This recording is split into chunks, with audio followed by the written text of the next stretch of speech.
Station. This is Danielle from the Royal Institution in London. How do you hear me? I hear you loud and clear. Excellent. Hi, Samantha. It's great to be talking to you from the Royal Institution Christmas Lectures. Hello everybody. Great talking to you. Now, one of the most fascinating things about this for me is I'm actually talking to you on my mobile phone. But I'm guessing that your mobile phone doesn't work up there. So how do you communicate with your friends and family?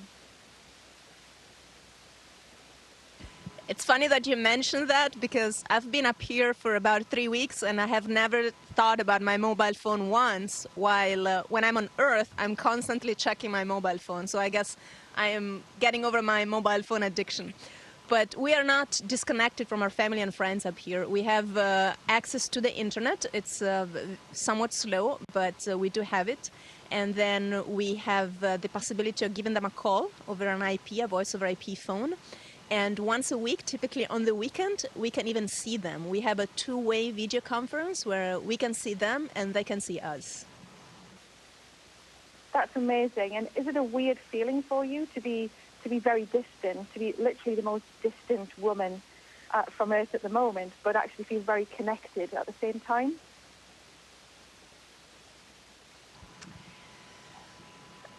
I guess, I've come to expect it to be this way because the ISS, the space station, has been very well connected for years now. So sometimes I find it, even paradoxical when people think about my job as being an astronaut on the space station as being very isolated. And it's true that physically, of course, I am very far away, but compared to many other jobs, I actually have really good possibilities of connections. I'm thinking about people who, I don't know, are deployed on submarines or are doing winter overs in Antarctica. I think we on the space station are way more connected with Earth and with our fellow human beings and friends and family than those folks are. Yes, I think you're right. So in these lectures, we are talking about communication and the limitations of communication. And it's really wonderful that we can hear and see you from space. But that's just using two of our senses. And so what we're trying to explore in the lectures is, can we go to the next level and use our other senses to communicate? So wouldn't it be great to be able to reach out and touch somebody who wasn't there? And share an experience of all of the rest of their senses. For you in space, what is the next big goal or challenge in terms of communication? Well, I can think of simple things like, for example, right now we don't have continuous coverage on board in terms of satellites. Sometimes our antennas are just not able to pick up a satellite for a few minutes, sometimes even 10, 15 minutes.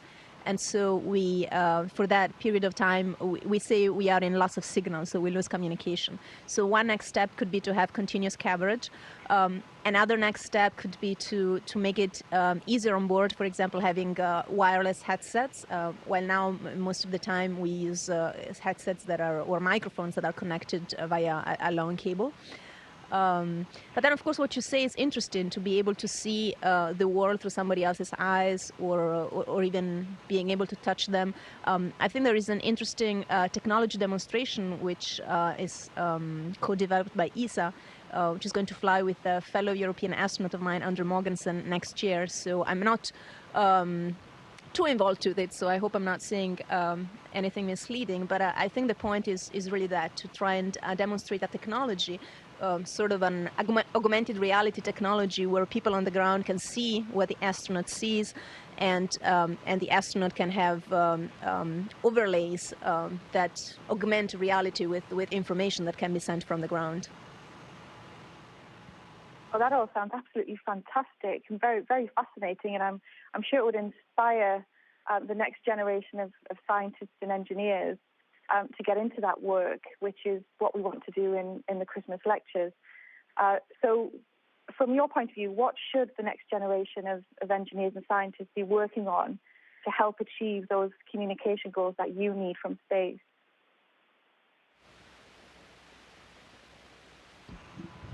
Well, I think the next generation of engineers and scientists should be working on stuff that I cannot even imagine right now, because that's really the cool thing about being the next generation. You know, I think you should, you know, try find your own path, and especially at the beginning of your career when you're not into the that professional environment for that long, you can really think out of the box and come up with new solutions. So I don't want to you know, shed any light on any preconceived path, but on the contrary, I would encourage people to really think out of the box and maybe come up with some revolutionary ideas. That's brilliant. I'm sure that'll be very, very inspiring for them as well. Thank you. So you've only been in space for a few weeks now. What have you found most surprising about microgravity?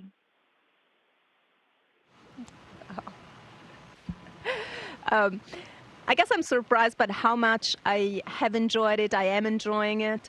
I thought, you know, it would be something that would be fun for a few days and then I would just get used to it and get over it. But, you know, it's just, I keep enjoying it so much. This feeling of floating, it's something so new and different from what we're used to.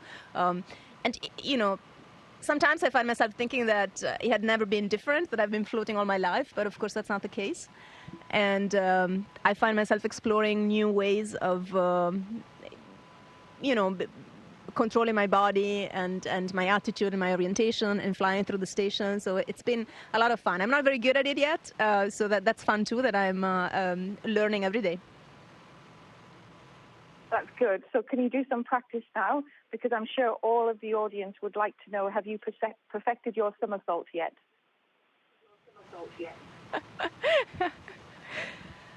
Well, to be honest, I've done only one somersault the other day, and that was by mistake. I didn't intend to, so I will hold off from that. It was wonderful. It was really great. I mean, everybody was impressed, except that I didn't intend to do it. But so I will hold off from that for now, and it'll be for a later call. So yeah, you can keep perfecting it, and then we'll keep tracking you on Twitter, and you can tell us when you perfected it. Yes, definitely, I will. Okay. Now, obviously, these are the Christmas lectures, so we're very close to Christmas. So, how do you celebrate Christmas on the International Space Station? It must be so different to being at home. Well, of course, it's definitely a day in which we have time set aside to talk to our family and friends. As I've mentioned before, we have these opportunities of video conferences, and on special holidays like Christmas, of course, there's time set aside for that. And then, of course, we'll spend time together. We have a little Christmas tree here, which is planted, so to speak, upside down in our main lab. And our commander, Butch Wilmore, has been so thoughtful to set up some, I guess I'm missing the words, but you know, things for us to gather gifts for each other, so that on Christmas Day, hopefully, all of us will have gifts from our crewmates, and it can be something simple like somebody's favorite drink that you come across, and you put it aside for them, so that it's going to be a fun experience on Christmas Day to see what your crewmates have set aside for you. Oh, that's fantastic.